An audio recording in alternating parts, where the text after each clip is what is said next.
Olá, bem-vindos a mais um episódio do podcast da Princípio. Esse é um projeto que tem uma iniciativa de trazer grandes nomes da educação. E eu sou a Luana, ao meu lado tem a Fernanda Ortiz, da Olá. Princípio, que vocês já conhecem. Bem-vinda, Fernanda. E eu tô com uma dupla de charás, na verdade. Quem tá a nossa convidada especial é a pró-reitora da Universidade de Marília, a Fernanda Mesquita. Bem-vinda, Fernanda. Olá, muito obrigada pela oportunidade de estarmos juntos. É uma grande alegria e uma honra participar do podcast da Princípio. Que legal. Obrigada a você. Fernanda, para começar a introdução aqui, conta um pouquinho pra gente da sua trajetória até aqui, de quando você ia pra escola com a sua irmã ainda, que nem era para estudar, até hoje, até a sua trajetória na educação. Tá.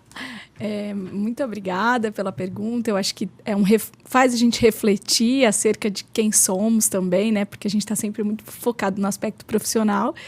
E aí, quando vocês me trouxeram essa ideia de quando eu ia para a escola com a minha irmã, somos duas filhas, e a minha irmã é 5 anos a mais que eu. E na época, quando ela já ingressou na escola, eu ainda não ia para a escola, né? E aí, meus pais... que já tinham a educação básica, né? Meus pais foram empreendedores da educação desde sempre, assim, mas meu pai é uma família muito humilde e na época ele foi empreendendo e teve a educação básica, na época, colégio objetivo, e minha irmã, então, ia para o colégio objetivo. E eu ia junto, pedia para minha mãe, eu não tinha idade ainda de escola, mas eu pedia para minha mãe para ir, e aí eu ficava debaixo das mesas, dos diretores, dos professores, gostando muito desse ambiente. Eu digo, uma reflexão, porque realmente, assim, eu sou filha de 2 apaixonados pela educação superior, que tem, assim, na educação, realmente a base de transformação das vidas, né? E eu acho que isso vem, sem dúvida nenhuma, dessa minha origem, né? Então, meu pai veio de família muito humilde, a minha mãe também. Meu pai começou sendo do diretório acadêmico na primeira Faculdade de Ciências Econômicas de Marília, e a partir daí, então, ele começa a construir sua história e com muito esforço, dedicação, muito estudo e muito trabalho. E aí, por isso que essa é a trajetória, que desde sempre eu queria estar nos ambientes que meus pais estavam, né? E sempre muito ligada à educação. Primeiramente na educação básica e depois, assim, foi na educação superior. Aí, na Universidade de Marília, eu sempre participei de todos os segmentos. Mesmo sem idade, meus pais já deixavam eu estar em algum lugar. A gente tinha, na época, lá, quem não conhece, né? A universidade fica na cidade de Marília. E é um campus bem extenso, assim, são 350 alqueires, então é uma vida universitária muito ativa. Então, na época, tinha um supermercado que compunha, né, todo esse projeto da universidade. E aí eu também ficava no supermercado, como caixa do supermercado. Depois eu tive a oportunidade de trabalhar no almoxerifado da universidade, depois na secretaria. Enfim, tudo isso eu passando aí até chegar aos meus 18 anos para poder escolher a minha profissão. Massa. Que legal. Uhum. Eu vou aproveitar essa primeira pergunta, que eu acho que deu até uma emocionada aqui, porque eu conheci o campus da Unimar e fiquei completamente apaixonada, assim, principalmente falar de veterinária. Mas o campus inteiro é lindo e ver você, né? A gente fala que o bichinho da educação, ele pica a gente, mas eu vi que ele picou você desde que da barriga da sua mãe, né? Porque desde pequenininho você tá bem envolta aí com a educação. Então, acho que a minha próxima pergunta, acho que ela vai englobar essa primeira. Quais foram os principais desafios que você enfrentou para ascender, né, a uma posição de pró-reitora na Unimar, né? Eu acho que tem o lado bom da história, mas também tem os grandes desafios. Eu acho que os desafios, eles fazem parte para você chegar, né, aonde você chegou. Então, conta pra gente quais foram os principais desafios aí que você passou para chegar até aqui. Bom, primeiro, para falar, né, da pró-reitoria, que atualmente eu ocupo a pró-reitoria de pesquisa, pós-graduação e ação comunitária da Unimar, com muito orgulho, mas nem sempre foi assim, né? A gente começou lá. Eu fui aluna da Universidade de Marília, fiz o curso de Direito, graduação em Direito. Aí já começa esse desafio, né? Como que, na época, meus pais diretores da universidade, reitores da universidade, será que eu sempre fui muito dedicada aos estudos. Aí encerra esse ciclo de graduação, eu fui fazer meu exame da ordem, tive, assim, a felicidade de passar, né, de primeira, se a gente fala no exame da ordem. Aí depois eu fui para o mestrado. Antes de ir para o mestrado, eu fui para a especialização. Fiquei aqui em São Paulo um tempo, naquela dúvida, né? Porque, assim, a Fer falou dos desafios, né? Mas, assim, esse é um desafio pessoal. Porque quando eu me formei, eu tinha dois caminhos muito claros para mim. Um que eu continuaria como parceira e meus pais ali naquele empreendimento educacional de excelência, e eu poderia participar de N formas. Outra opção seria eu participar da operação daquilo, né? Eu, de fato, assim, trilhar meu caminho profissional, meus desafios profissionais, para que eu pudesse me tornar realmente alguém que estivesse à frente da instituição. Então, esse foi uma primeira grande disruptura da minha vida, que aí eu vim para São Paulo, fiquei um tempo aqui, fiz um curso de oratória, na época a Escola Reinaldo Polito, fiz um curso na GV, fiquei um tempo. Quando eu volto para Marília, fiz o meu mestrado, aí já trabalhei políticas públicas educacionais no meu mestrado, pensando justamente nessa questão da gestão, de acesso ao ensino superior. E aí eu finalizo o meu mestrado e fui fazer um curso de gestão universitária. Só que na época eu não tinha recebido convite institucional para trabalhar na universidade em cargo de gestão. Eu trabalhava, mas não nas pró-reitorias, enfim. E aí, quando eu estou nesse curso, foi um episódio até engraçado, porque quando eu estava fazendo esse curso em Belo Horizonte, eu tive uma proposta para ir trabalhar numa universidade no Nordeste. Aí eu voltei com essa proposta na mão para Marília. Óbvio, não falei para o reitor na época que me fez o convite para trabalhar com ele. Nós não falávamos exatamente. Eu estava um pouco na dúvida o que seria da minha vida a partir dali, os desafios que eu enfrentaria. Quando eu volto para Marília, aí eu levei a carta de proposta de trabalho para o reitor, né, meu pai. Uhum. E aí eu falei, olha, reitor, eu recebi uma proposta, não quero ir. E como que ficamos? Vamos lá. Para ficar aqui, meu querido.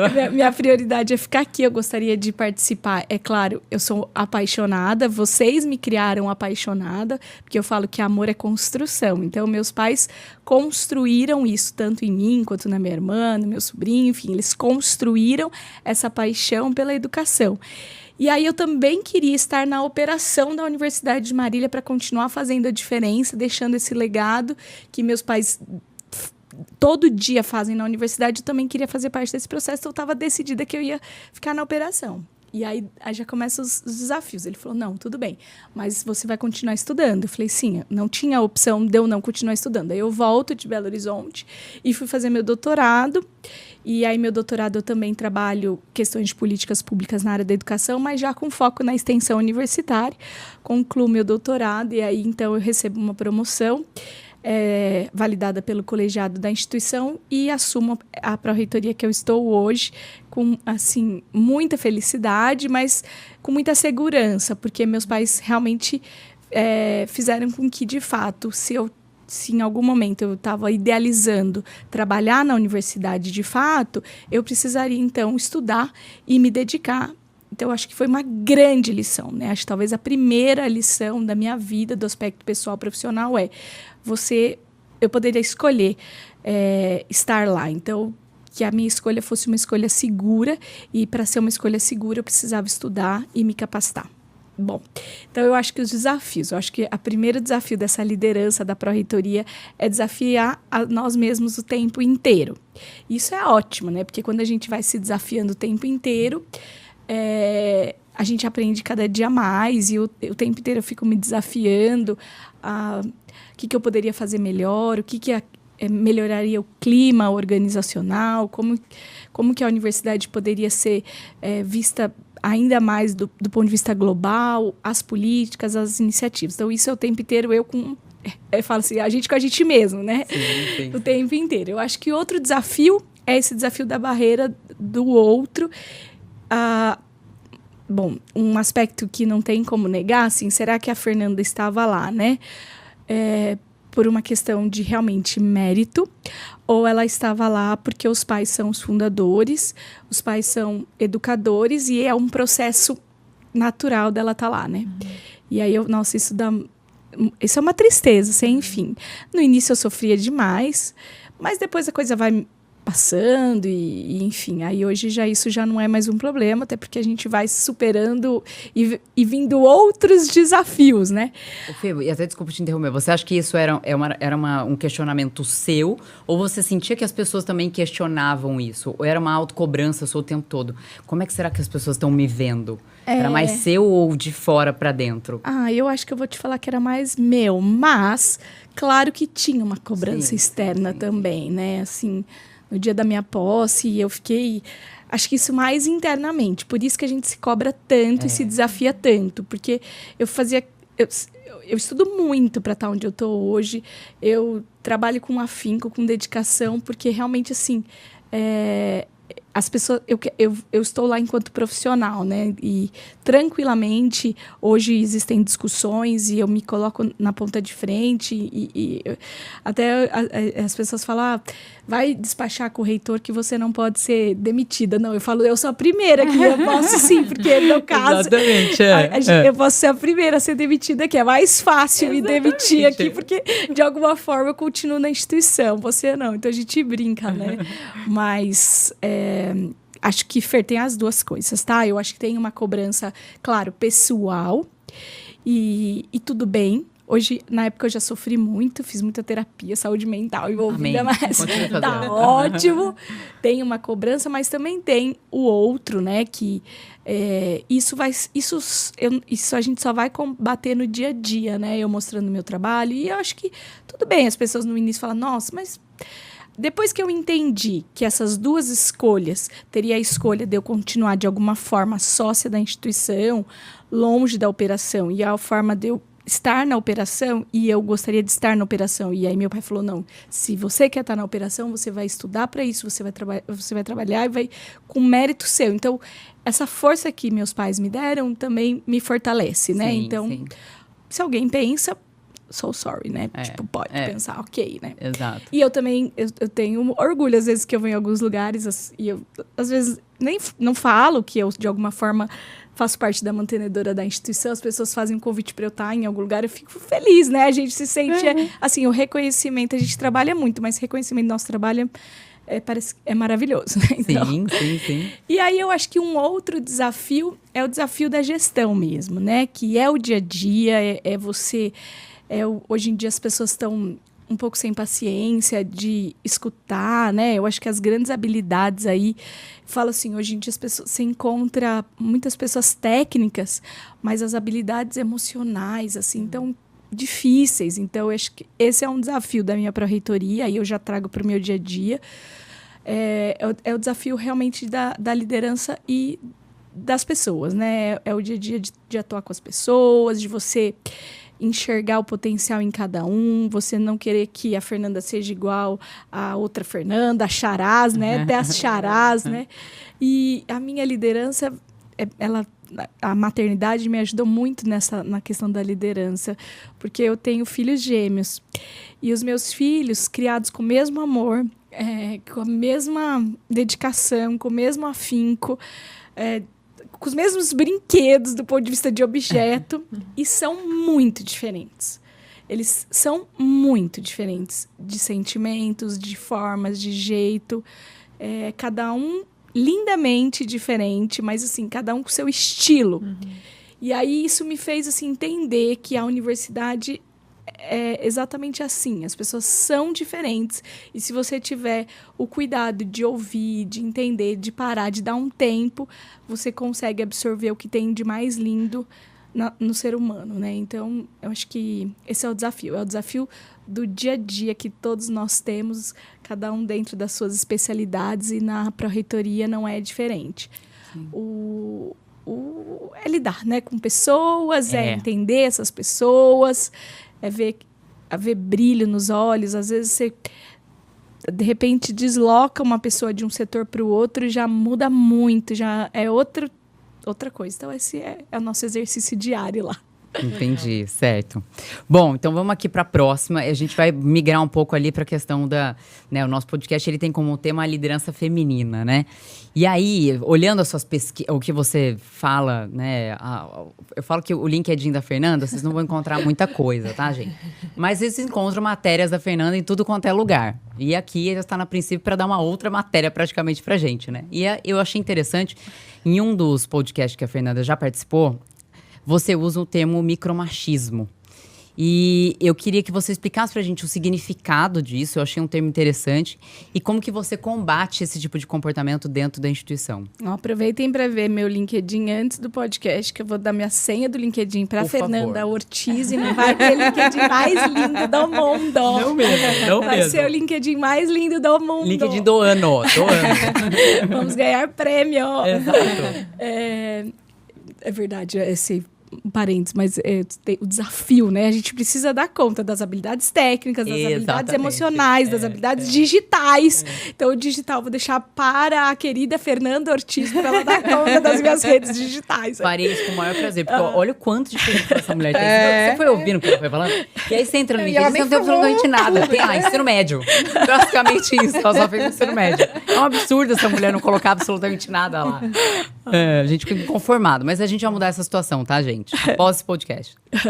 Então, minha tese de doutorado, minha pesquisa de doutorado, eu trabalhei extensão universitária. O que é extensão universitária? É o terceiro pilar de uma universidade, que é ensino, pesquisa e extensão. E a extensão universitária é justamente essa troca de saberes entre a comunidade e a universidade, né? Então, é o que a universidade leva para a comunidade, que a comunidade traz para a universidade, sempre numa via de mão dupla. E, no caso, a questão do micromachismos foi nessas andanças, né? É muito da prática, né? A extensão universitária é muito você sair do arcabouço teórico, a sala de aula e ir para a comunidade. E essa é o que eu amo fazer e é o que eu estudei. Tenho até um livro publicado, quem tiver interesse mais no tema, Curricularização da Extensão Universitária, está na nossa segunda edição. E ela fala muito isso dessa proposta, né, de a universidade não ficar em si mesmada. Quando você vai para fora, você vê os desafios do cotidiano. E os micromachismos estão presentes o tempo inteiro, né? Então, quando a Fernanda coloca o que você vê isso, por exemplo, quando você vai em alguns lugares, você entra nos banheiros e o trocador tá só no banheiro feminino, não tem o trocador no banheiro masculino. Aí eu falei, nossa, o que eu vou trazer isso para a universidade? Então a gente chamou a equipe de a manutenção predial. Eu falei, gente, vamos colocar trocador nos banheiros masculinos, porque o pai pode vir com o filho, e tenho isso na universidade de monte, enquanto a mãe está estudando ou enquanto o pai está estudando, e tanto faz, qualquer um. Vai com o filho e troca o filho no banheiro masculino, porque senão, como é que fica isso? Sim, tem que esperar, faz sentido nenhum. Então, assim, aí trazendo para o âmbito da universidade, a gente tem um estímulo em bancas de dissertação, de teses de doutorado, TCCs, de estímulo a essa mulher, né? Quando a gente vai ter alguma palestra, algum curso, eu sempre procuro dar voz, primeiramente para as mulheres que estão ali de alguma forma compondo a mesa. Na universidade, a maioria das coordenadoras são mulheres, assim, a gente estimula. E sempre fazendo esse olhar, porque a sociedade ela tem algumas coisas machistas de pronto, assim, estampado. Mas tem muitas atitudes, por exemplo, alguém pode olhar esse podcast e falar, nossa, são 3 mulheres, só tem 3 mulheres. Então, são pequenas falas e pequenas atitudes que compõem esse termo micromachismo, e é o tempo inteiro combatendo. E se você não presta atenção, a hora que você vê, você também está fazendo isso, entendeu? Sim. E aí é um desafio diário.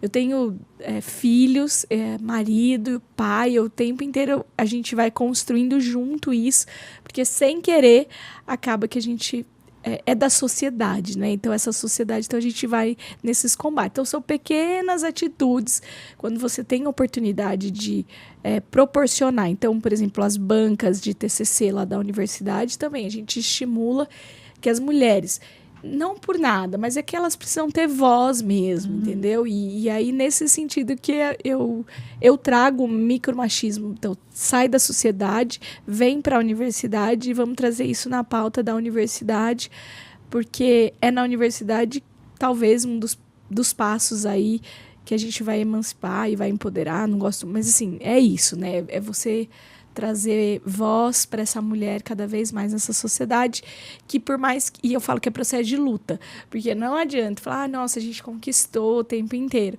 Até meu filho eu aprendo tanto com eles, gente, o tempo inteiro.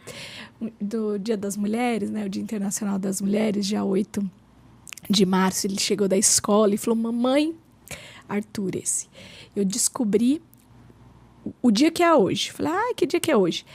Então, os homens sempre puderam fazer tudo o que eles querem. Isso sempre foi assim.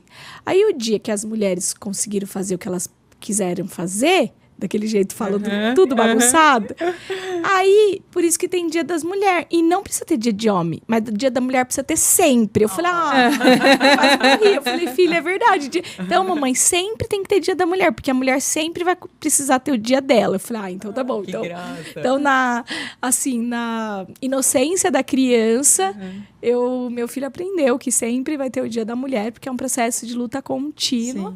E para que a gente possa cada dia mais evitar esses micromachismos, né? Porque o machismo estampado muitas vezes fica... não vai, mas o velado machuca muito, né? O velado machuca e dói muito a gente. Então, a gente vai estimulando aí para que... E assim, a Universidade de Marília, 78% são mulheres. Então, alunas mulheres. Antigamente, você tinha cursos agrárias, por exemplo, que a Fer gosta, né? A Fer é apaixonada pelas ciências agrárias. Um dia eu vou levar ela para fazer medicina veterinária lá. Ela já começou. Ela vai pro interior lá. Vai captar lá no interior. Você faz um núcleo lá. Pega o estado do Paraná, pega toda aquela região lá. Já vou morar por lá. Vou levar minha mãe, meus 20 anos, e vou levar pra lá. E antigamente, se você entrar um curso de mais de 30 anos, as séries, os anos iniciais eram praticamente homens. Hoje, você entra num curso de medicina veterinária, posso estar muito enganada, mas acho que não, 80% são mulheres. Então, essa é a realidade. O próprio curso, as áreas de tecnologia e engenharia, não tinha mulher. Você pega aqueles livros de formados, das séries iniciais lá atrás, não tinha mulheres. Hoje as mulheres estão aí e tá tudo certo, entendeu? Exato. E aí não há mais sentido para atitudes assim. Mas simplesmente falar, não, já acabou isso, não tem isso. Não, isso tá... Ainda mais o nosso podcast aqui. Porque assim, não é, né, verdade.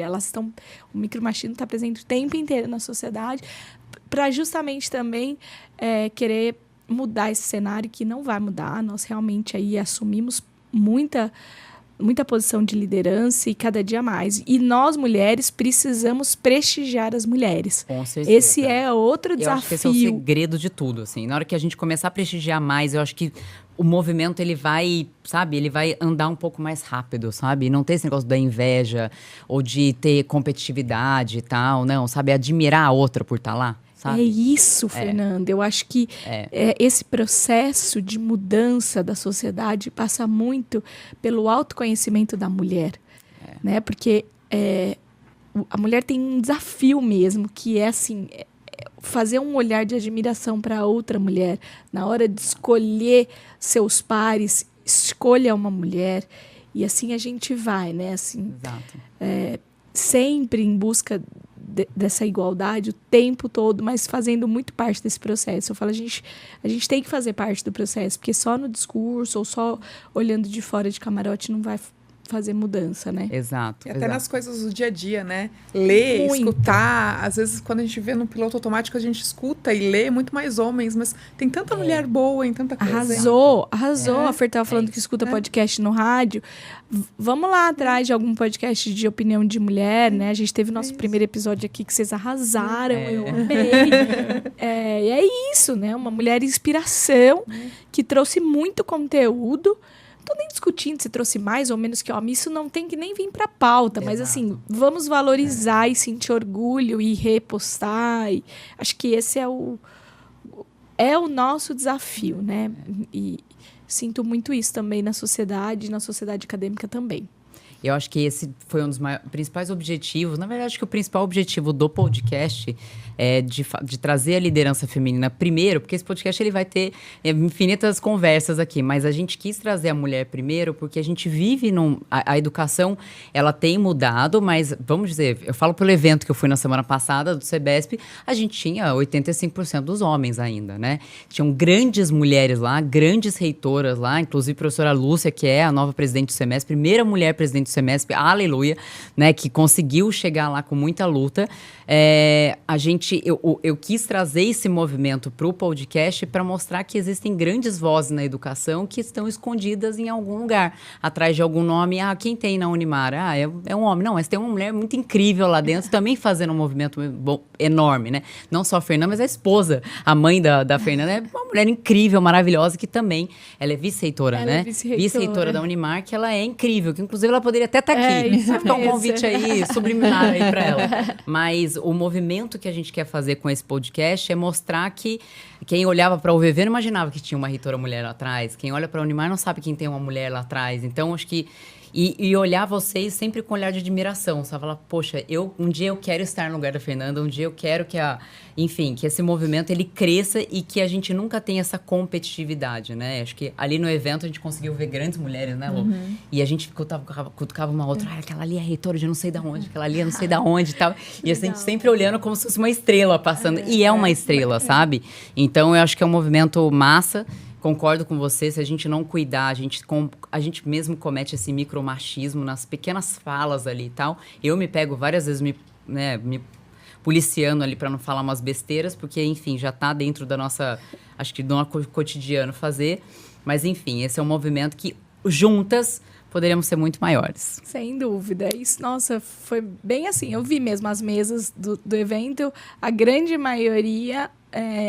com homens naquelas cadeiras. Né? E aí, exato. Quando você me trouxe esse desafio de pensar a educação superior, quando a gente está dentro da nossa universidade, eu me sinto super privilegiada, Sim. né? Porque eu estou numa posição de destaque na universidade, tenho voz, tenho voto no colegiado, então, mas você vê quando você vai num evento desse e vê uma mesa eminentemente de homens, você fala, nossa, as nossas mulheres precisam participar mais da educação superior. Então, acho que é isso, né, Fê? Acho que a gente precisa mesmo, fica um convite aí desse desafio, esse universo maravilhoso da educação superior. E tem muito espaço para as mulheres, muito espaço. Tem. Daqui a pouco aquela banca lá, tomara que ano que vem só tenha 70% mulheres. Não é uma competição, tá, homens? Não é uma competição. Vamos lá. Como você vê o papel da liderança feminina na educação superior? Inclusive, é o tema que a gente está falando justamente agora. Especialmente em cargos de alta hierarquia como o seu. Uau, bom, a gente falou um pouco disso agora, mas o papel das mulheres na educação superior, simplesmente fundamental. Acho que talvez eu não consigo enxergar a essência da liderança do ensino superior sem as mulheres, né? Eu tenho muitas amigas, reitoras, pró-reitoras, professoras, porque a liderança no ensino superior passa por tudo isso, alunas, né? Porque você tem a liderança, os estudantes, porque a hora que, no fundo, quem manda eu falo, quem manda em tudo isso são os nossos alunos, são as nossas alunas. E quando você olha no caso da nossa universidade, lá trazendo para um caso concreto, que 80% são de alunas mulheres, elas são fundamental, né, para a gente existir. Eu sempre falo, na dúvida, sempre as nossas alunas têm razão. Depois, na sequência, os nossos alunos.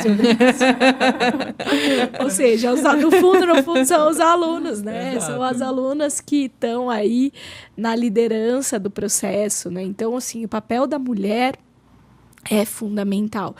E a gente precisa fazer com que mais mulheres, cada vez mais, busquem isso, né? Eu vejo, por exemplo, as mulheres na pesquisa. Muitas vezes, a gente, num passado não muito distante, elas nem apareciam, né? Então, a gente precisa fazer um movimento para que mais mulheres apareçam. Elas já fazem, mas muitas vezes estão escondidas aí, né? Então, Exato. Fica um desafio aí para os líderes, seja homens ou mulheres, os líderes superiores das instituições, deixar com que essas mulheres apareçam, porque elas são essencial, né? Eu acho que a hora que você tem nós somos suspeitas para dizer, né? Claro, mas quando você tem uma mulher num papel de liderança na instituição, realmente faz muita diferença. Então, sem dúvida nenhuma, para mim, as mulheres têm um papel fundamental na direção das instituições, seja elas públicas, privadas, de ensino superior, de educação básica, enfim. Então, eu realmente acredito na essencialidade dessa mulher. Amém. Fê, vamos lá. Quais estratégias você adotou para promover a equidade de gênero e empoderar outras mulheres na sua instituição? Exemplo é tudo, né? Eu falo o exemplo, o dia a dia, como que você atua na gestão da sua universidade, como que você atua na gestão da sua sala de aula. Exemplo é tudo, né? Então... Você ainda leciona, Fê? Não mais. Não? Tá. Não mais. Eu agora atuo só na gestão. Só? Eu tenho 2 pró-reitorias. Essa pró-reitoria que cuida da extensão universitária e a mais recente que eu assumi, que é pesquisa e pós-graduação. Então, a gente tem esses 2 pilares importantes na universidade. Então, hoje eu estou mas meu marido leciona. Então, tá. todos os meus desafios, as nossas inquietações, aí a gente faz muita metodologia ativa de aprendizagem. Então, esse é o nosso desafio diário. Eu falo, vamos aplicar, porque a gente quer cada vez mais esse aluno engajado e assim, sintonizado com a educação superior. Então, a gente faz... Então, meu marido é o meu grande parceiro aí na questão de lecionar, porque como ele é um apaixonado por lecionar e é professor da universidade, a gente faz grandes trocas aí de saberes. Então, os alunos já devem estar procurando agora. Isso daqui não é dele. Isso daqui é muito bem, ela é muito bem. Cheio de coisas aqui, cheio de pensamentos. Não que ele não seja capaz, mas isso aqui é coisa de mulher. Então, é a professora Fernanda, a pró-reitora Fernanda, que fez aquele exercício, tá, gente? É bom que ele conta, viu? Ele fala... Ele conta? Dá mérito lá Que pro Dá o crédito, Ele é um apaixonado pelas mulheres mesmo, especialmente aí, ele sempre valoriza nosso papel. Então, eu falo, o exemplo é tudo, né? Então, nada adianta, e isso não só profissional, mas pessoal, né? Às vezes a gente, para de alguma forma educar os filhos, para liderança nas nossas empresas, a gente quer fazer muito discurso e fazer muito manual, mas aí na hora da prática a gente não consegue colocar aquilo na vivência. Então, eu falo, exemplo é tudo. Eu vejo assim, no caso lá em Marília, veja, nós estamos numa cidade que chama Marília, então é uma mulher. Uhum. Nós estamos numa universidade que chama Unimar, uma mulher. Então, assim, lá realmente nós estamos em vantagem, porque realmente tudo mulher lá. Então, é o dia a dia mesmo, sem dúvida nenhuma, dando exemplo e inspirando, de alguma forma, outras mulheres, outros homens. Realmente, assim, colocando limites, né? A mulher muitas vezes precisa colocar mais limite do que os homens, né? Especialmente quando a gente sai da nossa zona de conforto, né? Nossa zona de conforto que eu falo é o ambiente mais nosso natural, né? Porque você tem aquele ambiente da universidade que é o meu ambiente. Então, aquele ambiente lá é o meu dia a dia, a gente faz com tranquilidade. Quando a gente sai desse cenário, aí muitas vezes você precisa se impor e se impor com tranquilidade. Algumas coisas, às vezes, talvez no passado, algumas coisas me incomodavam mais. Mas a maturidade tem essas vantagens, né? A idade tem algumas vantagens. Chegando aos 40 anos, eu falo que a idade tem algumas vantagens. Há 21 anos eu ingressava na universidade, na graduação, e eu fiz uma reflexão de 21 anos, como a gente cresceu, né? No aspecto de maturidade mesmo. Uhum. E você conseguir, de fato, dar uma resposta, muitas vezes, a uma brincadeira mal feita, nem sempre só brincadeira, mas hoje com tranquilidade a gente consegue, dentro de todo o nosso arcabouço teórico, prático do dia a dia da liderança, a gente consegue fazer algumas mudanças. Eu espero aí continuar de alguma forma inspirando, sendo exemplo, né? E não só para a comunidade acadêmica, mas também para a nossa casa, né? Eu acho que a gente não adianta nada de ser uma também no trabalho e chegar em casa e Eu acho que nem existe muito isso. É, Eu não não, sei, na Fê. Pra gente. mim, assim, é muito difícil você conseguir separar quem você é no trabalho de quem de fato você é, né? É óbvio que você tem alguns comportamentos ali que você não vai ter dentro da empresa e tal, mas sempre, né, eu via, minha trajetória toda, eu via, a partir do momento que você entra na empresa, você veste ali o papel de profissional. Cara, não é bem assim. Acho que eu sou profissional, obviamente tem uma profissional dentro de mim, mas eu não consigo deixar de ser quem eu sou, de ter a minha essência dentro do trabalho. Até porque se eu não puder ser quem eu sou dentro do trabalho, eu prefiro não estar ali. Então eu acho que a gente acaba sendo a gente mesmo, a gente tem que ser a gente mesmo em todos os lugares, né? Não sei, eu penso dessa forma. Para uma vida leve, porque é muita carga, né? Profissional, pessoal, então para uma vida leve. E aí eu acho que fica a nossa dica, né, Fer, do podcast. Porque se as pessoas usam máscaras...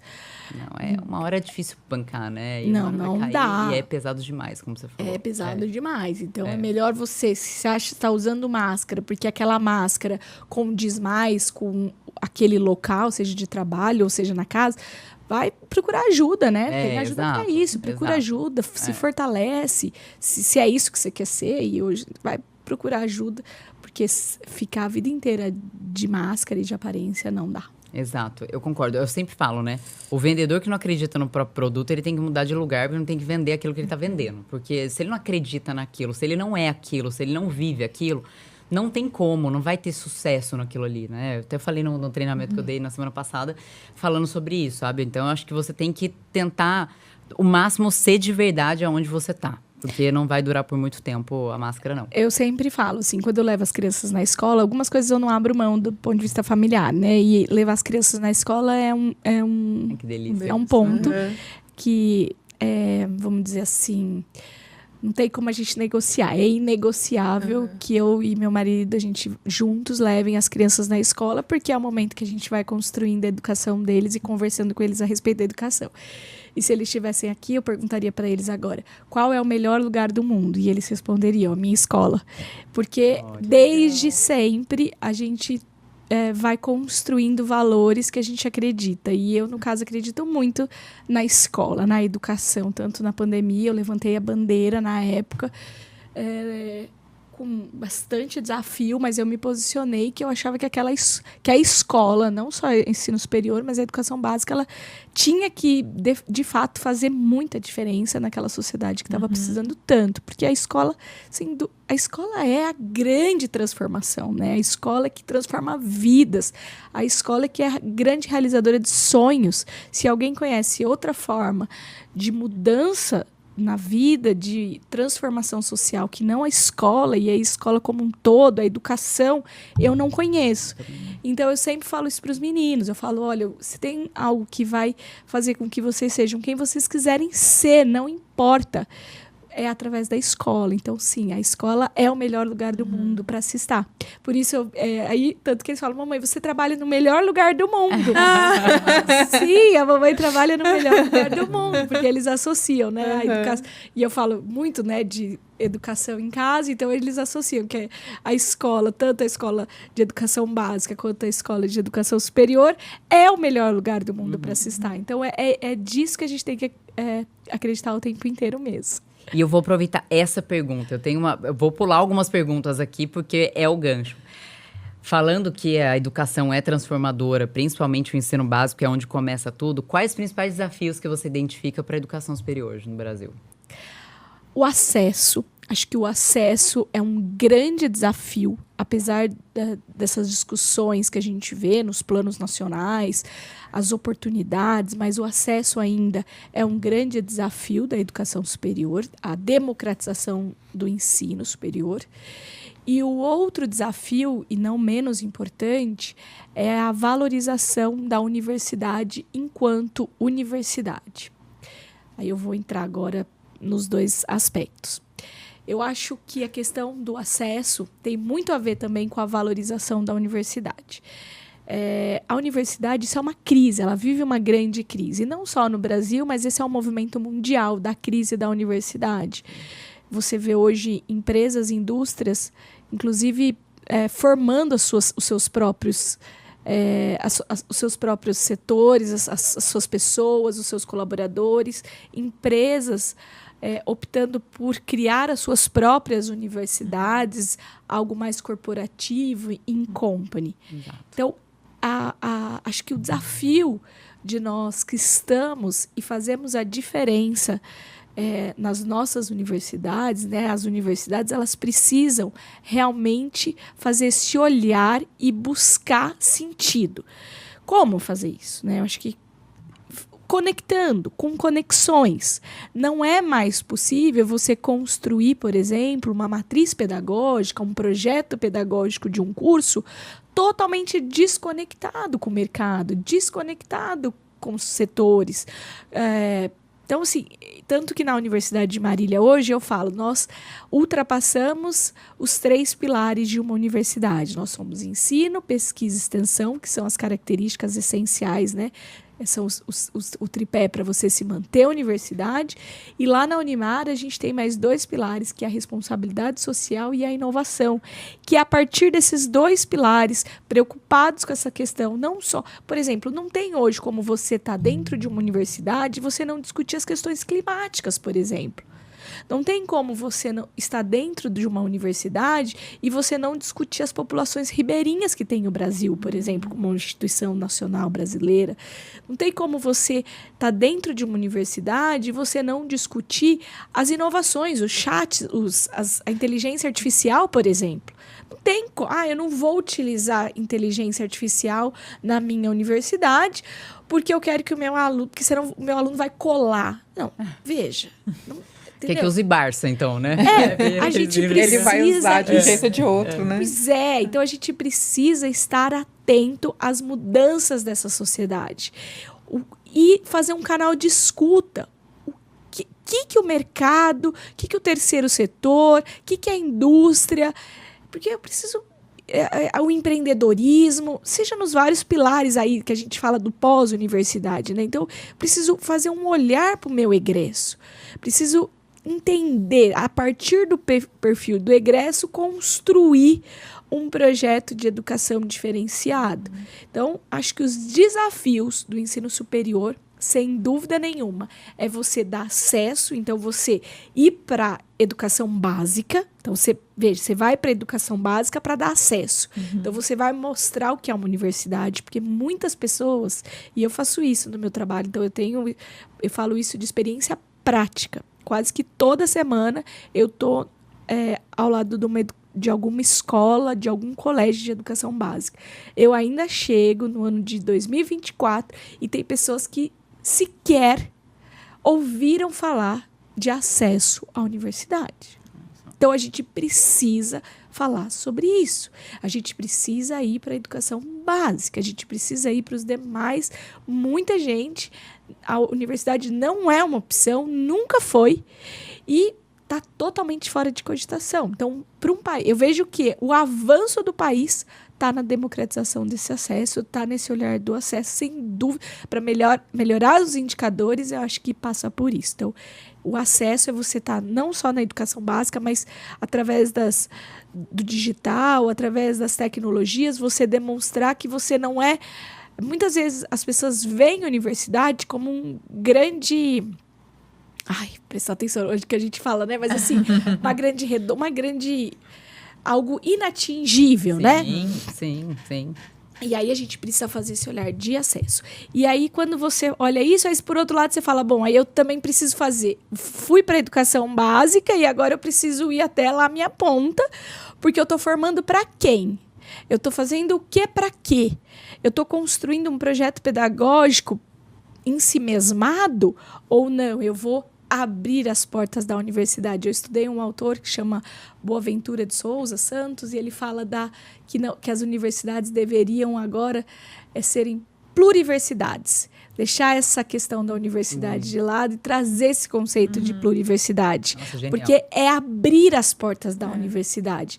Nós, enquanto universidade, temos esse desafio, porque como somos todos mestres, doutores, a gente acredita que nós temos detentores de muito conhecimento, e somos, né, porque é dentro desse espaço, mas quanto conhecimento tem a sociedade, quanto conhecimento tem a educação básica. Então, a gente precisa fazer esse olhar de troca. Então, eu acho que esse é o desafio, é a gente sair das nossas redomas e, de fato, fazer esse olhar. Do início, lá na educação básica, até a ponta, para que a gente tenha, de fato, sentido na vida dessa comunidade, na vida das pessoas, que as pessoas possam olhar e falar, nossa, eu posso estar ali, vai fazer diferença na minha vida. E aí eu falo, Fer, lá na universidade, Fernanda conheceu o campus lá da Unimar, a nossa sede que fica lá no interior, eu falo assim, o tempo inteiro, os alunos precisam ter prazer de estar ali. Sim, Os professores precisam querer estar ali. De fato, as pessoas que trabalham ali... agora mesmo, semana passada, a gente fez um festival gastronômico com música, com móveis gostosos, sabe? A gente quer que a comunidade venha para a universidade. Porque...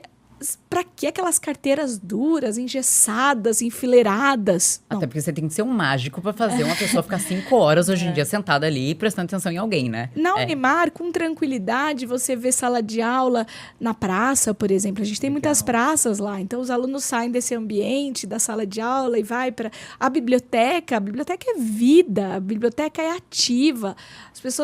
Os alunos vão para a biblioteca para ter aula. Então, algumas coisas que é do tradicionalismo da universidade, e é sempre assim um desafio diário, né? Porque a gente tem professores de 30, 40 anos, mas que o tempo inteiro vão, né, se adaptando a essas mudanças. E aí eu vejo que a universidade é isso. Então, talvez grandes desafios que eu vejo aí é esse acesso e essas realmente assim não deixar com que a universidade perca a sua essência, né? Porque a universidade ela precisa ter essa característica da essencialidade, né? Exato. E então a gente tem aí esses desafios Isso que todos os dias. Você me falou, me lembrou muito no Finesp do ano passado, fechou com Cortella. E Cortella é genial, né? Aí ele falou, educador também, que ele se colocou na humilde posição de falar assim, a gente fala que os alunos não gostam de estudar, não gostam disso. É mentira, eles gostam do ambiente. Você vai, seja do primário ou até a graduação, você vai na hora do intervalo, todo mundo gosta. O que ele não gosta, talvez, é da aula que você está dando, né? Então, aí tem que renovar, tem que se atualizar. Então, é muito legal. É exatamente isso que você está falando, Estávamos né? lá no Finesp. Estava no Finesp. Se tiver a oportunidade também de assistir. É isso, eu acho que a gente precisa fazer as nossas universidades... por exemplo, imagine você ter um canal de escuta com um estudante, fala que a sua universidade é o melhor lugar do mundo para se estar. Isso não tem preço para um professor, para um gestor.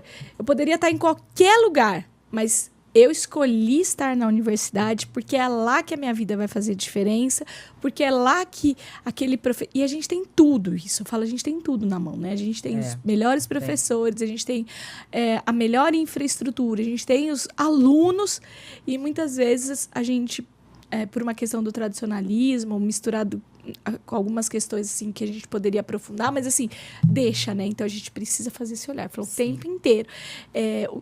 Né? Buscar... ouvir, né? Ouvir. Até a UEV tem aquele café com a reitora que você deve ter ouvido falar, né? Legal. Que ela faz esse processo de escuta com os alunos, sabe? Isso. Às vezes a gente busca as melhores consultorias, mas você já foi lá ouvir na ponta? Por que seu aluno... O aluno tá... Por que ele te escolheu? Né? Por que ele escolheu aquele curso, aquela instituição? Então, é ouvir. Exato. Ouvir o tempo inteiro o seu cliente, ver esse perfil aí, esse aluno que... O que faz ele não estar dentro da sala de aula? Vamos lá perguntar para ele, né? Por que ele saiu daquela sala de aula?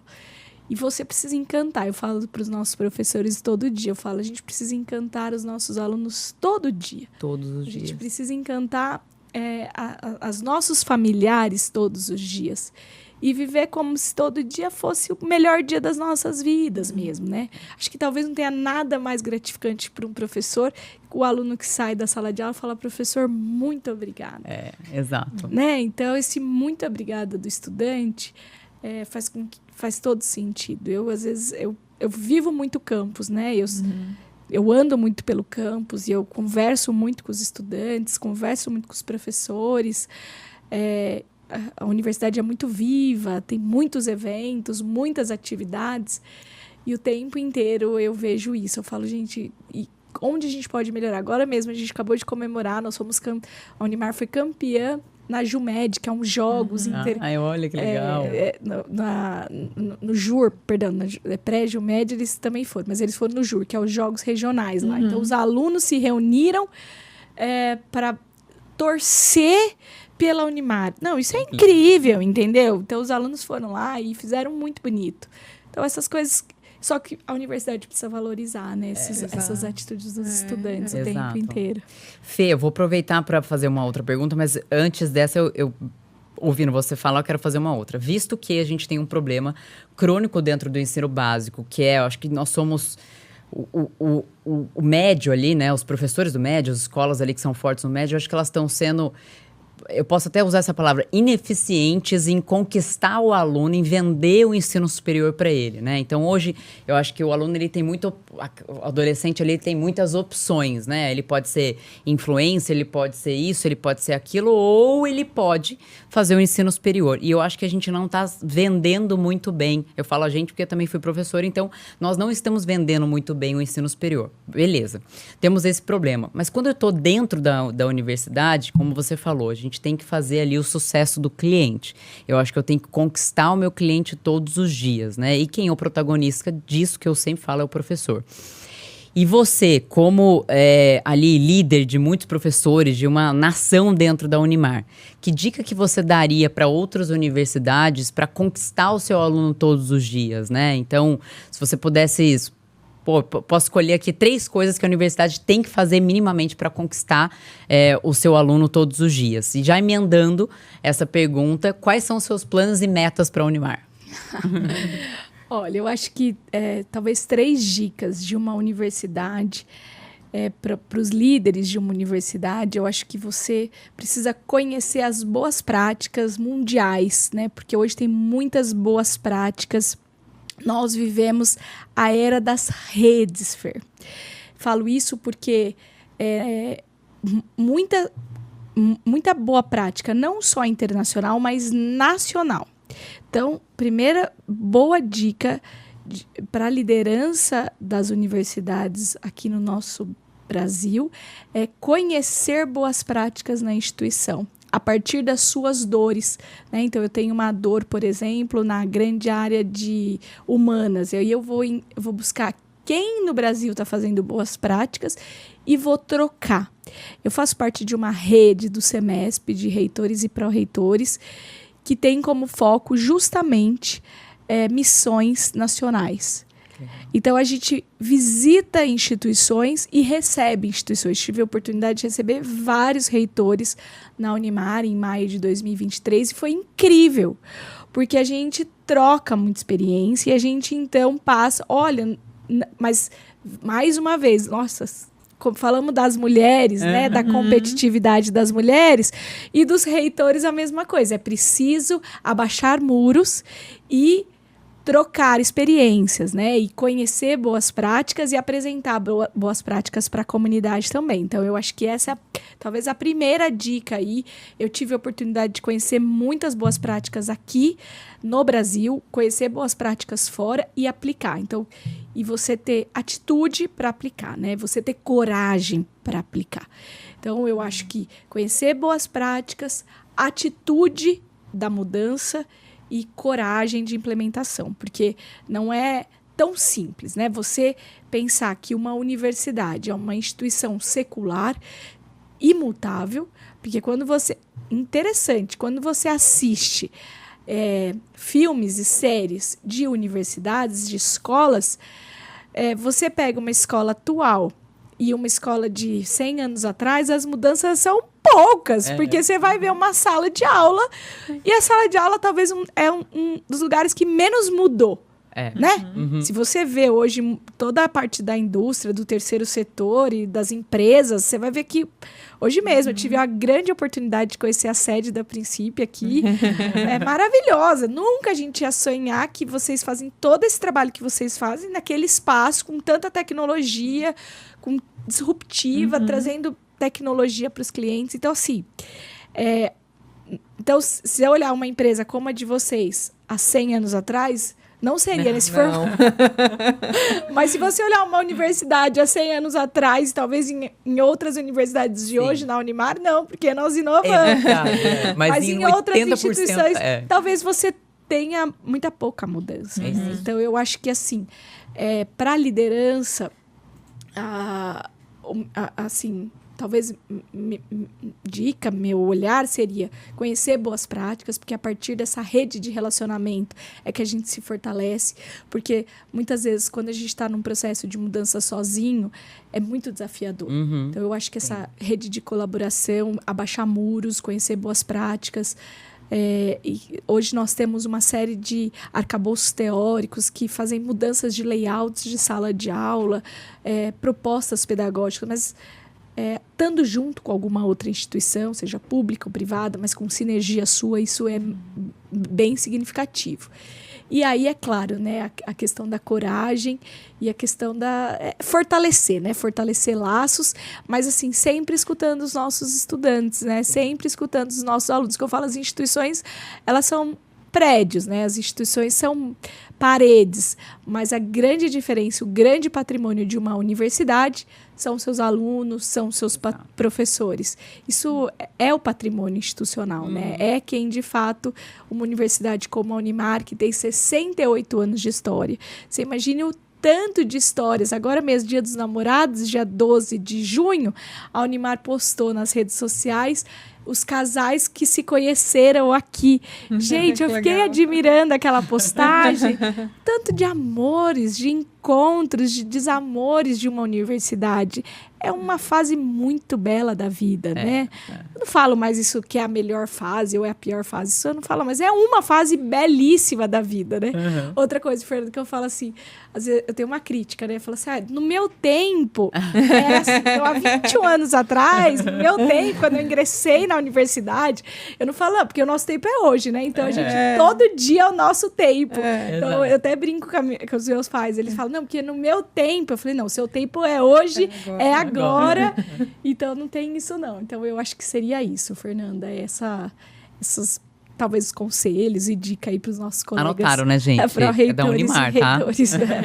E a Unimar está super disposta aí para entrar nessa rede de colaboração dos reitores aí que estiver nos assistindo. A gente tem muitas boas práticas para compartilhar, mas principalmente muito canal de escuta aí para ouvir as dicas de sucesso das outras instituições. Excelente. E aí me conta quais são os planos e metas para a Unimar. Já emendando aí, né? Bom. Nossos planos e metas para a Unimar, a gente tem, na verdade, está dentro do nosso PDI, né, que é o nosso Plano de Desenvolvimento Institucional, mas eu vou trazer um pouco para esse bate-papo assim, descontraído. Sim. Eu acho que é cada vez mais ser essa instituição global, né, que atende aos anseios dessa sociedade, que enxerga nesse aluno, de fato, um grande protagonista da sua própria história e com possibilidades de mudança, né? Quem faz a grande diferença são os nossos estudantes e é a partir deles que a gente vai se construindo e se reconstruindo. Essa semana a gente teve a oportunidade de lançar o primeiro curso do Estado de São Paulo, um bacharelado em Inteligência Artificial, a partir de um canal de escuta da comunidade, da sociedade. A gente já tinha um arcabouço grande da área de tecnologia, de cursos, tanto de tecnologia quanto de bacharelados, tecnólogos e os bacharelados, mas esse ano, 2025, a gente vai então lançar o primeiro curso de graduação do Estado de São Paulo, o segundo do Brasil, de bacharelado em Inteligência Artificial, nesse canal de escuta, entendendo essa demanda dessa sociedade, para que, de fato, a nossa região, lá nós estamos no interior do Estado de São Paulo, possa, de fato, ser uma região alavancada, né, com tecnologia. A Unimar também está investindo significativamente no Parque Tecnológico, fazendo essas o que a gente falou, né, para que a universidade não perca de fato seu valor, não perca seu brilho, não deixe de ser não passe a ser uma segunda opção, para que a universidade possa ser a primeira opção. E eu sempre falo isso, não porque eu preciso levar só a Unimar. Eu quero levar a educação como uma forma de transformação de vida, de carreira desses jovens desse país, e que possa escolher qualquer universidade, mas desde que a universidade seja uma opção. E a Unimar é isso. Eu acho que essa grande rede é tornar cada vez mais uma rede de colaboração, não só entre universidades, mas entre a indústria, terceiro setor, as empresas, a educação básica. Falo ser um grande hub aí de conexões, e estamos no caminho, né? É muito bom você ter uma visão institucional que você vive ela o dia a dia. Você não é uma proposta para daqui 5, 10 anos, como uma missão inalcançável. Não, isso é todos os dias a gente vive aí, para que, de fato, a universidade continue fazendo a diferença na sociedade, diferença na vida das pessoas, e buscando sempre a essencialidade. Então, hoje lá nós temos uma universidade que nós temos o reitor fundador, 68 anos de história, mas fincada muito na inovação, nesses novos processos, modos ágeis, com disciplinas de projetos ágeis, muito do dia a dia, assim, né, para transformar, de fato, esse aluno num grande protagonista. Então, é um olhar sempre, tanto para o aluno da graduação, quanto para o aluno da pós-graduação, mas com muito entusiasmo. Nós vemos a educação superior com muito entusiasmo. Nós não queremos, de forma nenhuma, acreditar que a crise da universidade, de identidade, que essa crise que a universidade vem passando, de fato, ela vai consumir as universidades. As universidades são incríveis. A gente tem muita ciência, muita tecnologia. Realmente, eu tenho muito orgulho dos meus pares, né? Seja nos pares da liderança, da gestão, dos professores, dos alunos, porque, de fato, a gente tem feito muita diferença no Brasil, né? Quando você faz... E aí, quando você olha as grandes diferenças aí da comunidade, uma universidade sempre está ou na frente, ou atrás, ou no meio do processo, né? Quando você olhou uma vacina que saiu em tempo recorde, por exemplo, numa pandemia que parece distante, mas faz 4 anos, né, que a gente viveu essa pandemia, e aí sempre tem uma universidade, porque tem ciência, tem tecnologia, isso está dentro do âmbito da universidade. Então, as grandes mudanças do mundo passam pela universidade. Nós temos o papel de não deixar esse brilho dessa universidade apagar, né? Então, a gente precisa sempre acender o brilho das universidades. Nosso papel, tenho certeza que da princípio também estamos juntos nessa missão aí de manter acesa a chama aí das universidades. Exato. É como não se apaixona pela educação conversando com essa mulher, não, né? Porque dá vontade de voltar a estudar, né? Porque você fala que você fica aqui, muita paixão. Tá passando um flashback da minha cabeça, da época de faculdade, tudo, que é muito legal. É engraçado como cada um que senta aqui, a gente traz alguma coisa. E a Fê tá trazendo essa paixão pela educação, sabe? Esse movimento. Fê, obrigada pelo sentimento, viu? Mas é muito fácil falar do que a gente acredita. Até tava falando pra Fernanda, nos bastidores a gente tava vindo aqui pro estúdio, eu falei, nossa, esqueci tudo que eu ia falar, mas aqui realmente falar do que a gente faz e falar com o coração, falar assim, o nosso dia a dia é muito mais fácil do que a gente imagina. Exato, mesmo. Muito mais. E vocês deixaram a gente super à vontade, até esqueço que tem câmera. Não pode esquecer, pelo amor de Deus. Vai ter alguma coisa aqui, né? Bom, agora voltando pro nosso tema, quais conselhos você dá? Aliás, não, vou corrigir essa pergunta. Vou para uma outra que eu acho que tem mais aqui. Quais são as características essenciais para uma líder feminina? Eu acho que você pode até colocar e enumerar assim, talvez em 4 palavras. Quais são as características essenciais de uma líder feminina deve possuir para ter sucesso na área da educação? Resiliência, resiliência, resiliência, resiliência, resiliência. Bom, acho que resiliência, é claro. Resiliência, acho que empatia é uma característica, né, das mulheres. Cooperação e a mantença desse clima organizacional livre, né? Eu acho que talvez seja resiliência, empatia, a mantença de um clima organizacional leve, saudável, que é tão característica das mulheres, resiliência. Mas acho que talvez seria essas palavras mesmo, Fer. E você acha que qual o caminho para uma pessoa que que quer chegar onde você chegou? O que você diria para ela, além de resiliência, que toque que você daria no meio do percurso aí? Não escutar pessoas dizendo que ela não é capaz ou algo assim. O que você poderia dar de conselho para essa pessoa que está mirando estar onde você está? Acho que não desista. Resiliência. É tão difícil a gente sair da resiliência quando a gente faz um olhar dos desafios, juntando um pouco, né, do que a gente falou das perguntas e respostas, mas os desafios, principalmente quando a gente faz um olhar interno mesmo, né? Porque o tempo inteiro a gente precisa ser muito resiliente mesmo, né? Eu acho que talvez seria, assim, não desistir, né, nesse sentido da resiliência mesmo. Entender que tá tudo bem errar, né? Tá tudo bem errar e voltar do começo. Muitas vezes voltar de antes do começo. O importante é que a gente reconheça o erro rapidamente e retorne aos trilhos, né? A gente fala lá na universidade, não tem problema nenhum errar, desde que a gente reconheça. Nada me tira mais do sério na gestão é que a pessoa fica buscando culpados e não precisa. Eu acho que é mais bonito a gente reconhecer e dizer, olha, eu vou fazer diferente e aprender com os erros, né? Sim. Eu acho que nesse sentido, então, você manter-se, né, com bastante resiliência ao projeto inicial, ter a certeza do projeto, porque quando a gente não tem caminho, qualquer lugar serve, né? Então, quando você não tem um lugar que você quer chegar, qualquer lugar serve. Então, ir por esse caminho aí, na certeza do caminho. E o caminho se faz ao caminhar, né? A vida se faz ao caminhar. Porque, assim, vamos mudar de rota, mas quando você tem propósito, não tem problema nenhum, né? Às vezes a gente tem esses desafios e a vida é cheia de desafios. E que a cobrança, ela seja algo que não te sufoque, né? Cobrança tudo bem, faz parte, né? Também a gente não pode ser hipócrita de falar, não, nós não vamos nos cobrar, né? Não, vamos viver a vida aqui de mil maravilhas e vamos ser resilientes, nós não vamos errar e se errar... Não, aqui nós vamos nos cobrar, vai ser difícil e tá tudo bem, né? Acho que com muito estudo, eu sou uma... Eu tô aqui hoje... Fiquei muito feliz com o convite de participar. Me senti super lisonjeada. Você merece. Acho que quando a Fernanda foi, talvez um reconhecimento, né, de alguém certeza. De fora.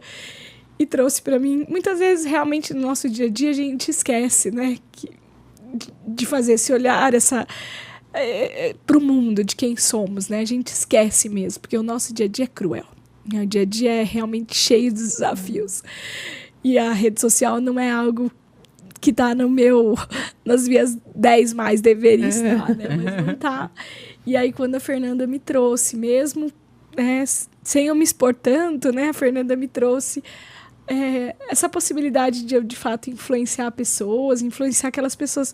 Ela me faz perguntas assim, como você imagina que você influencia as pessoas da Unimar? Eu nunca imaginei nunca parei para pensar no meu caminho se eu, de fato, influenciava aquelas pessoas da Unimar.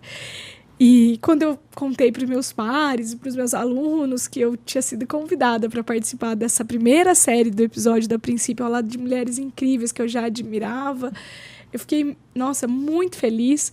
E as pessoas falavam assim para mim, nossa, que bom, as pessoas te reconheceram. Então, assim, ninguém me disse, talvez eu não poderia estar aqui, mas eu fiquei super feliz. Então, muito obrigada. Eu tô aguentando aqui. Muito obrigada, porque quando a gente vai de fora, né? Eu tô aqui, vocês estão em São Paulo, né? Centro aí de tudo. E vocês, um olhar lá para o interior do estado de São Paulo, para a Universidade de Marília, especialmente para mim, né? Eu fiquei super feliz. O time da universidade ficou muito feliz. E assim, né, Fernanda, a gente erra muito, né? Erra todo dia, né? Então, esse reconhecimento, assim como receber reitores de outras instituições também foi maravilhoso, né? Esse reconhecimento do nosso trabalho. Tivemos a oportunidade de ter práticas premiadas. Enfim, então, isso faz com que a gente se mantenha viva e acreditando no nosso propósito, que é, de fato, transformar vidas através da educação, com muita seriedade, com muita generosidade, com muita empatia e, principalmente, muita resiliência. Com certeza.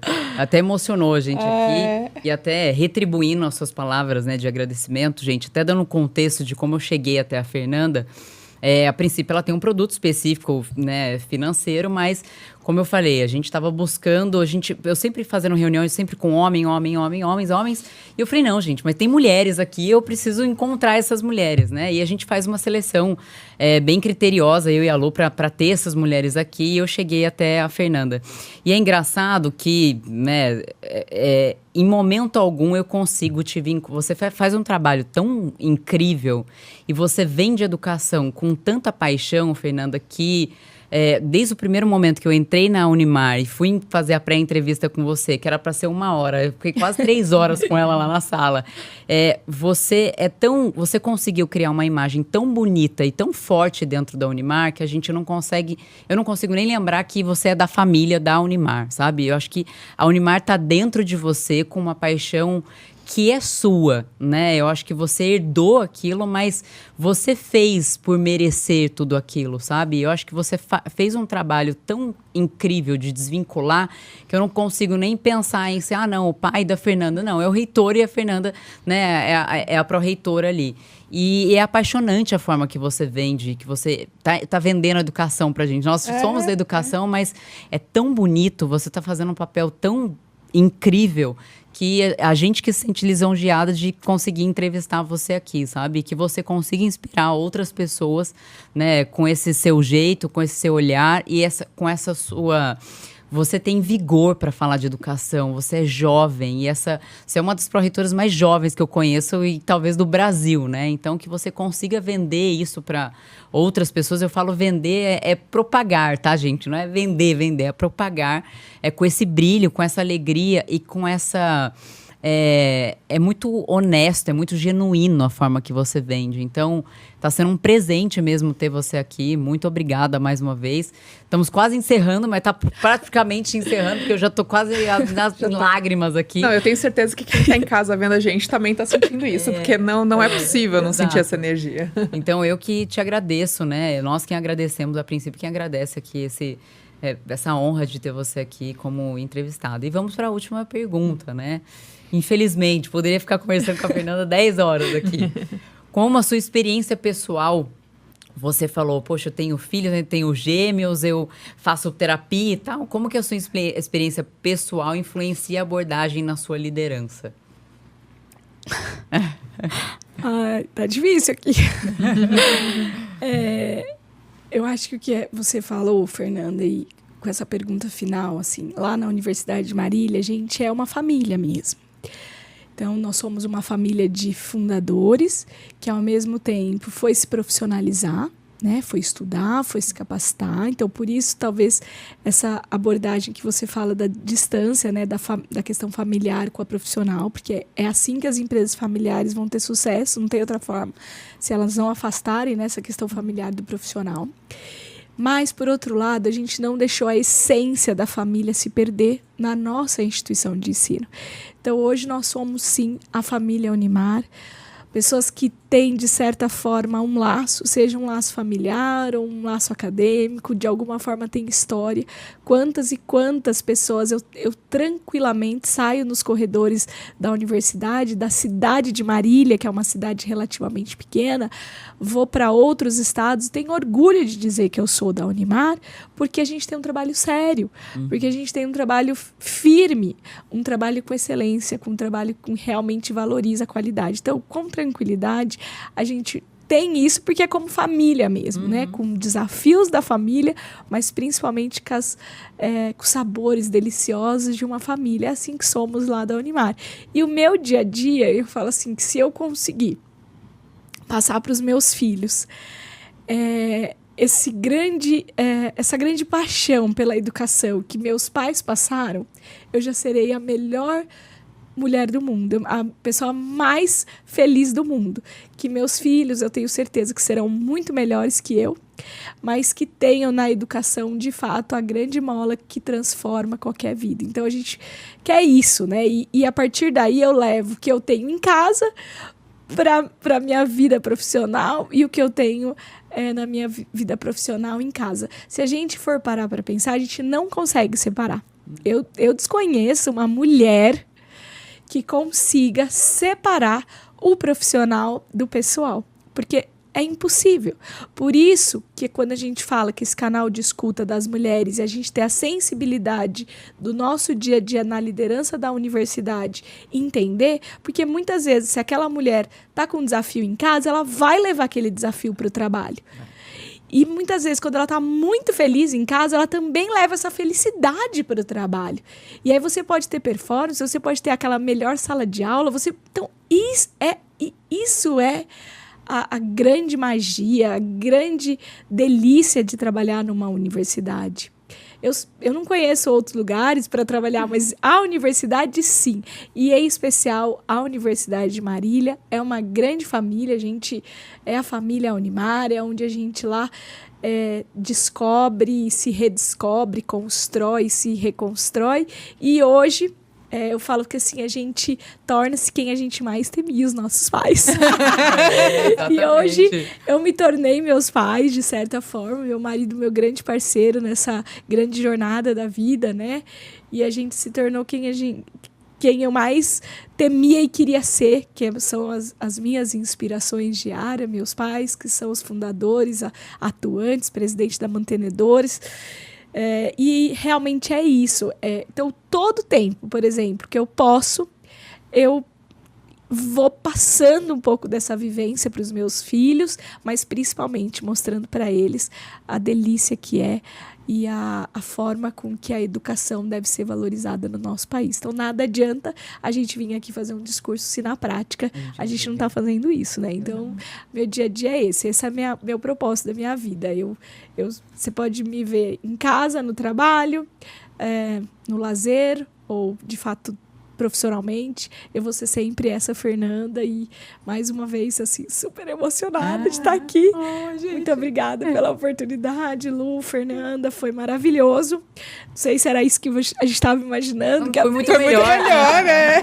Que a princípio eu estava imaginando, mas vocês não imaginam o bem que vocês fizeram para minha família, quando eu contei que eu tinha sido escolhida por vocês, entre as 5 mulheres, para fazer esses primeiros episódios, e o bem que vocês também fizeram para a universidade, porque, de certa forma, a universidade as pessoas enxergarão com outros olhos também a Universidade de Marília. Muito obrigada. Com certeza, é um convite mais do que merecido para todos vocês. Foi um presente ter você aqui.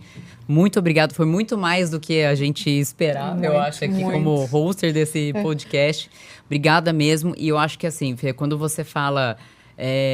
poxa, você lembrar da gente que tá lá no interior, Fernanda, vista-se da mulher que você é, vista do poder que você tem, você é incrível, você é maravilhosa, você encantou. A Larissa tá até triste de não estar aqui, que a Larissa me acompanhou lá na visita na Unimar. Ela tá triste porque ela ficou tão apaixonada, tão encantada. Então, assim, vista-se de quem você é. Você pode estar no interior, você pode estar onde você for, a gente vai sempre lembrar de você, a Fernanda da Unimar. Passou a não ser mais Unimar, tá? É Fernanda da Unimar agora, tá? Então, vista-se de quem você é, você enche esse Brasil de orgulho. Tenho certeza que todas as mulheres que vão assistir esse podcast vão se sentir inspiradas por você e que a sua voz seja só o início de muitas vozes aí que você vai ter em muitos lugares na educação. E eu agradeço você em nome da Princípia e em nome da educação do Brasil por você estar nesse movimento, por ter uma pessoa tão maravilhosa quanto você à frente de uma universidade tão maravilhosa que é a Unimar. Muito obrigada de coração, muito mesmo. Muito obrigada, Fernanda. Obrigada, Lu, pela oportunidade de estarmos juntas. Aproveitando para convidar, né, outras mulheres, gestores que quiserem conhecer a universidade, conhecer um pouco dessa história que, de resumo, a gente fez aqui, né, Fer? Nós estamos lá. Mais uma vez, obrigada Fernanda, pela oportunidade. Obrigada a E você. a gente tem certeza que essa é só uma das primeiras vezes que a gente vai ouvir falar muito de você ainda nesse mercado, que é inspiração para todo mundo, com certeza. E aceitem o convite dela, que, olha, a experiência que tem, né? Fê, obrigada de novo, faço das palavras da Fê a minha. Foi um prazer muito maior do que a gente esperava te ter aqui. Obrigada mesmo pelo convite e até o próximo episódio. Obrigada.